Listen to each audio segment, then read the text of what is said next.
Welcome back to Database History. I'm Mr. Ed, and today we're tackling a really interesting one, Memgraph. Now, this isn't your average graph database. It's built for something different, something faster. We're talking about data that's alive, that's constantly streaming. So let's dive in and see how Memgraph deals with the sheer velocity of today's data. So to really get why Memgraph is a big deal, we have to talk about a major problem. We're all creating data at a mind-boggling rate, right? But here's the thing. This data isn't just sitting quietly in a warehouse anymore. Nope, it's flowing, it's streaming from every app, every sensor, every click you make. And, well, that's a massive headache for most of the databases that came before.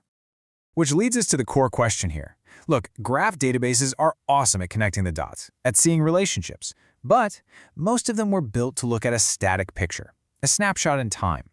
So what on earth do you do when the picture is changing every single millisecond?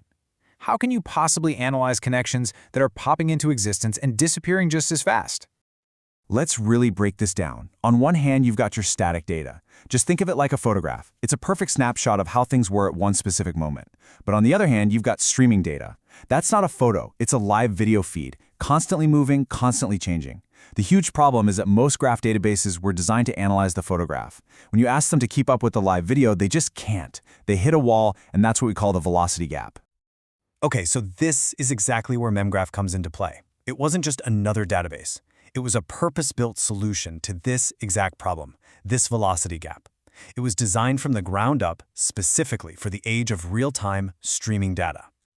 So let's rewind a bit to 2016. The founders, Dominik Tomicevic and Marko Budiselic, they saw this massive gap in the market. They knew that if you really wanted to get meaningful insights from streaming data, you couldn't just bolt on some new features to an old system.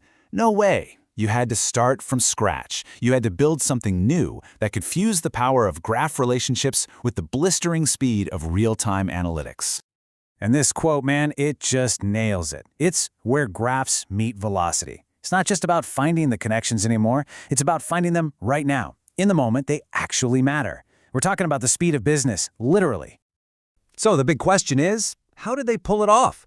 I mean, building a database that can drink from a fire hose of information is no small feat. It all comes down to some really clever architectural decisions. Come on, let's pop the hood and take a look. All right, first thing you need to know, the absolute bedrock of Memgraph's speed is its in-memory design. What does that mean? It means the entire graph, all the data, lives right in your system's RAM, so it doesn't have to waste time going back and forth to a slow disk. This is a huge deal. It allows for crazy fast queries. We're talking microseconds, not even milliseconds. That's a whole other level of speed. Next up is this idea of being stream native. And this is key. It means Memgraph isn't just, compatible with streaming platforms like Kafka or Redpanda. It's designed to connect directly to them, to continuously sip data as it flows. It's analyzing the information on the fly as it happens, which is what gives you those incredible live insights. And here's something for all you developers out there. This is a game changer. Memgraph uses Cypher. If you've ever worked with Neo4j, you already know it. It's a super popular, really intuitive query language. Making this choice was brilliant, honestly, because it means the learning curve is practically flat for anyone with graph experience. Your team can just jump in and start being productive right away. But wait, there's more. The whole thing is built in C++ for raw, unadulterated performance. It also supports full ACID transactions, which in plain English just means your data is always safe, consistent, and reliable. No weird glitches. Plus, you can extend its power with your own Python modules, and it comes preloaded with a bunch of essential graph algorithms ready to go. The whole package. Okay, so the tech is obviously super impressive. But so what?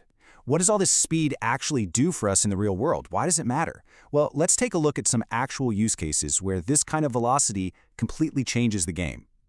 Think about fraud detection in finance. With something like Memgraph, a bank can look at a transaction not just in isolation, but at its whole network of relationships. Who's the user? What's the store? Where is it happening? What other transactions just happened? All in real time. It can spot those tricky, complex fraud rings as they form and shut them down before a single dollar is lost. Or how about telecom? A modern network is basically a giant living graph of interconnected devices, right? Memgraph can watch this graph in real time, spotting weird behavior or predicting when a small problem might cascade into a huge one. This lets engineers jump in and fix things before half the city loses its internet. And here's one we've all seen. You're shopping online, right? You click on a product, and instantly a bunch of other relevant stuff pops up. Well, Memgraph is the kind of tech that can power that. It's analyzing the graph of your clicks, comparing it to what millions of other people have done, and serving up those personalized recommendations in the blink of an eye. This kind of speed is absolutely critical in cybersecurity, too. Imagine modeling a company's entire network as a live, breathing graph. Memgraph can detect those tiny, subtle, suspicious patterns, the little breadcrumbs that hint at a cyber attack that's just getting started. It gives security teams a fighting chance to respond before the real damage is done. So yeah, the use cases are incredibly powerful. But let's be real, Memgraph isn't the only player in the game. The graph database world is a crowded place. So let's put it side by side with the competition to really see what makes it stand out. So when you line Memgraph up against the big names, like Neo4j or TigerGraph, the main difference really jumps out at you. Now, don't get me wrong, those guys are fantastic for digging through huge, static piles of data. But Memgraph's reason for being, its entire focus, is on streaming data. Its in-memory design is tailor-made for that real-time job, which is a totally different beast than the disk-based systems its competitors often use. Okay, so let's just nail down the key things that set it apart. First, it's a streaming-first architecture. This wasn't tacked on later, it was the whole point from day one. Second, you get insane performance from that in-memory C++ core. Third, it's a dream for developers because of Cypher. And finally, and this is so important, it gives you all that in-memory speed while still making sure your data is persistently saved and safe. You get the best of both worlds. And all this brings us to one final big picture thought. You know, Memgraph was built for a world where data is in constant motion. And when you look around, at IoT sensors, at financial markets, at social media, more and more of our world operates in real time. So here's the question I want to leave you with. Is this kind of live, on-the-fly connected analysis still just a niche thing? Or is it actually becoming the default way we'll have to understand our data in the future?